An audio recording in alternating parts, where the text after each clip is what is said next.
Oke, kita ke UAS ya nih.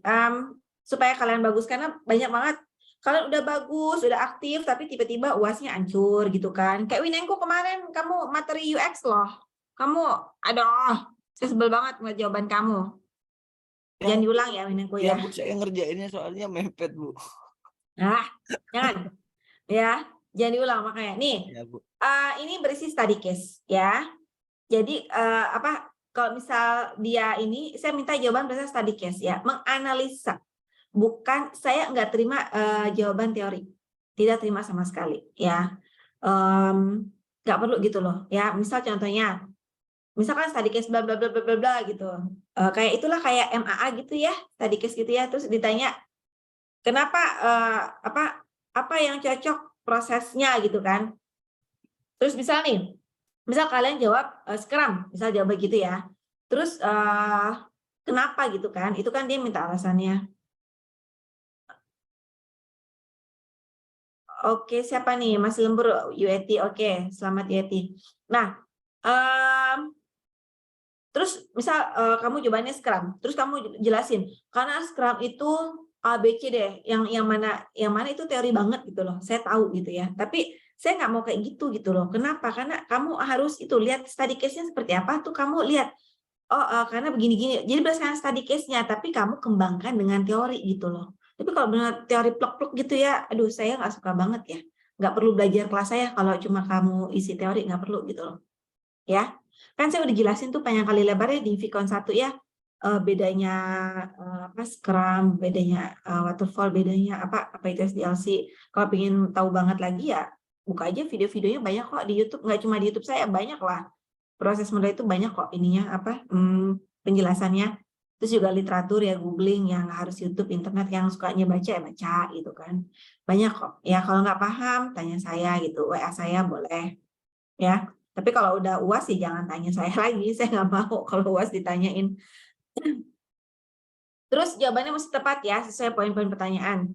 Kalau udah tepat akan lebih bagus komprehensif. Tapi jangan kamu panjang kali lebar komprehensif tapi ternyata salah gitu kan. Misal kamu jawabannya Scrum. Sebenarnya jawabannya Waterfall, tapi kamu coba Scrum. Terus kamu udah jelasin panjang lebar Scrum, tetap aja salah gitu, ya. Oke. Terus jangan jawab yang enggak sesuai dengan pertanyaan, ya. Janganlah. Itu ada aja gitu loh kayak gitu sih juga nggak ngerti ya. Ini kayak misalnya gini, pertanyaan fokus pengembangan software ya dengan sistem kerja WFH. Tapi jawabannya didominasi sama sistem WFH-nya. Padahal yang diminta adalah pengembangan software-nya gitu. Ya. Terus ada lagi contoh lain pertanyaan diminta proses model. Jawabannya guidance-nya, step-stepnya. Jadi tahapannya dikasih tahu. Saya nggak minta itu gitu loh. Ya. Terus yang contoh lain diminta WBS. Itu WBS itu kan ini ya, namanya juga work breakdown structure ya. Ini jawabannya high level gitu loh, yang cuma jadi saya minta benar-benar di breakdown semua ya step-step yang kemarin kamu exercise ya, yang kalian exercise. Tapi kamu cuma jawabnya yang tahapan misal perencanaan, desain, development itu doang gitu. Itu nggak seperti itu ya. Itu bukan jawabannya. Karena permintaannya adalah WBS, bukan high level. Oke? Terus jawaban sesuai poin pertanyaan. Jika diminta mengapa bla bla bla ya, description-nya artinya ada dua nih. Mengapa sama deskripsi ya. Jadi kalau misal ada tiga, ada mengapa, deskripsi, terus contoh gitu ya. Jadi ada tiga, berarti satu alasan, kedua deskripsi, terus ketiga contohnya. Nah, itu seperti itu ya. Kalau bisa pakai poin-poin itu lebih enak ya, lebih bagus ya. Jangan narasi semua gitu. Saya terus terang pusing bacanya. Sebenarnya nggak masalah sih narasi semua, cuman saya kadang udah liar gitu loh bacanya. Karena kan saya ngoreksi nggak satu dua ya, tapi puluhan ya. Terus contoh lain diminta membuat WBS dalam Gantt dengan data, resource, dan budget. Nah ini jawabannya ya benar-benar kalian bikin WBS, Gantt, ada resource, ada budget gitu loh. Jangan mau dipisah mau jadi satu silahkan ya, terserah kalian. Tapi jangan sampai udah diminta data, resource, sama budget tapi kalian nggak masukin gitu, cuma WBS-nya. Itu jadi nilai kurang ya, ada pengurangan nilai di situ. Sayang gitu. ya. Terus nomor 3, jawab sesuai pertanyaan. Jika diminta jawab dengan template standar, ya, jawab dengan template yang diminta, ya, bukan hanya deskripsi 1 dan 2 poin saja dijabarkan dengan narasi, padahal masih banyak item lain yang mendukung template tersebut. Atau jika diminta gambarkan bagian A, ya gambarin bagian A gitu ya, bukan bagian yang lain, dan jangan melebar kemana-mana, ya. Contoh, buatlah WBS dalam bentuk tabular, maka gambarkan dengan bentuk tabular. Jangan diminta tabular terus kamu bikinnya level 3 gitu ya, atau kamu bikinnya yang lain gitu, jangan. Oke. Terus contoh lain, identifikasi resiko dari proyek. Jadi jabarkan resiko dari proyek ya, karena kan pertanyaannya adalah identifikasikan resiko dari proyek. Ya, ini banyak banget yang salah. Saya nggak ngerti kenapa. Kayaknya nggak hati-hati ya bacanya, atau mungkin cuma sekilas atau apa gitu ya. Jadi ketika dibilang identifikasikan resiko dari proyek tersebut, artinya kalian mengidentifikasi resiko dari proyek, bukan dari aplikasi. Kebanyakan itu menjawab resiko dari aplikasi. Jadi aplikasinya jika tidak dipencet tombol ini hasilnya begini-gini gitu kan. Misal dalam skenario testing gitu kan, suka ada soal yang misal minta skenario testing. Walaupun ini project management kadang ada minta itu ya, penjabaran functional testing gitu loh. Itu kan functional testing berarti kan ada hubungannya ke skenario testing gitu ya, ke step-step. Nah, itu bukan aplikasinya yang diminta, tapi kan pertanyaan adalah proyek. Berarti proyeknya apa aja? Resiko proyek kira-kira apa ya? Salah satu contoh yang gampang, ketika pandemi itu kan resiko ya. Resikonya apa? Kan orang banyak kerja di rumah. Orang banyak kerja di rumah berarti bakal ada delay. Ya, kenapa di delay? Karena kurang kontrol. Ya kan?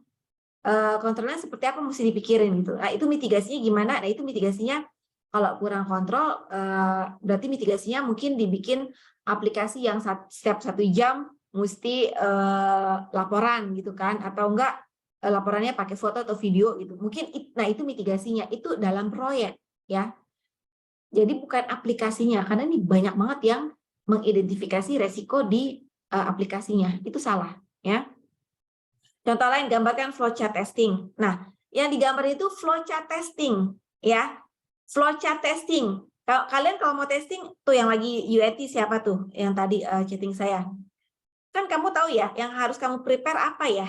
Dari A sampai Z ya, dari sebelum testing, planningnya apa aja stepnya, terus itu flow-nya ya.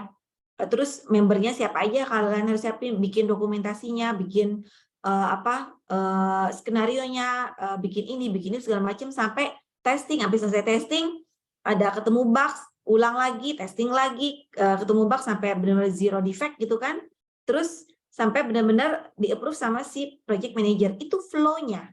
Ya, itu yang dimaksud. Tapi ada banyak juga ini jawaban yang flow-nya tuh flow testing ya gitu loh. Jadi kayak skenario, kayak tes skenarionya malah yang dibikin gitu. Itu bukan ya.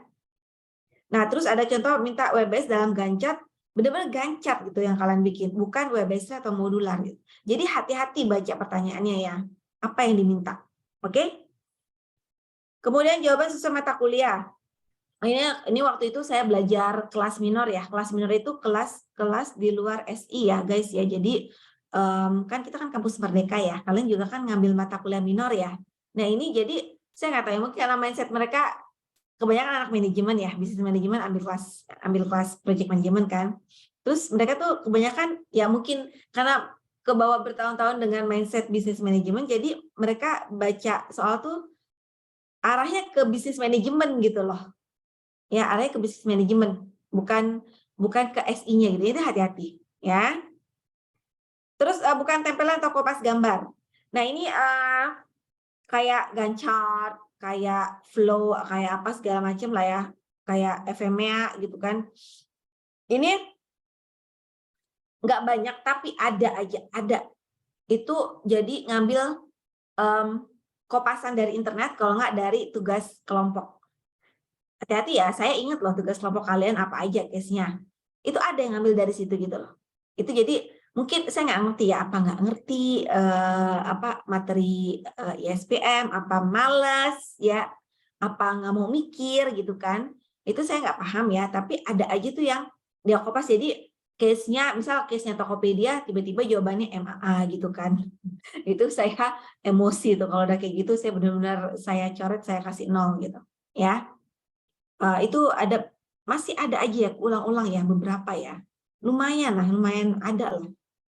Itu saya udah jelek aja sama mahasiswa tersebut ya. Maksudnya saya udah berpikirannya negatif ya, ini anak males. Kalau nggak males, kalau nggak mau mikir, kalau nggak, beda ya antara nggak ngerti. Kalau nggak ngerti tuh dia akan berusaha untuk benar-benar sesuai dengan study case. Tapi kalau tinggal blok kopas dari yang lain itu males ya, itu benar-benar males itu.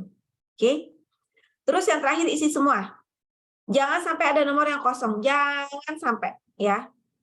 Semuanya isi, tapi bukan berarti isinya ngasal ya. Ya ini lumayan. Ini ketika kalian isi tapi ternyata kalian mungkin kelihatan nggak paham jawabannya atau mungkin gimana, terus kalian aktif gitu kan, aktif di Vicon, udah gitu videonya, submission videonya bagus, udah gitu nilai-nilai yang lainnya juga oke, lumayan gitu, tapi kalian isi nih, nah itu lumayan lah, saya bisa angkat gitu ya. Tapi kalau misal kosong, itu saya nggak bisa ngangkat ya, terus terang saya nggak akan bisa ngangkat ya, karena saya nggak mau tiba-tiba nanti diaudit, terus dicek ini anak jawabannya kosong kenapa ada nilai, nah itu bahaya, itu nggak boleh ya. Kita nggak akan terlepas, dunia kerja, perusahaan segala macam nggak akan terlepas dari audit. Nah itu mesti hati-hati ya. Dan saya juga nggak mau ngasal gitu ya.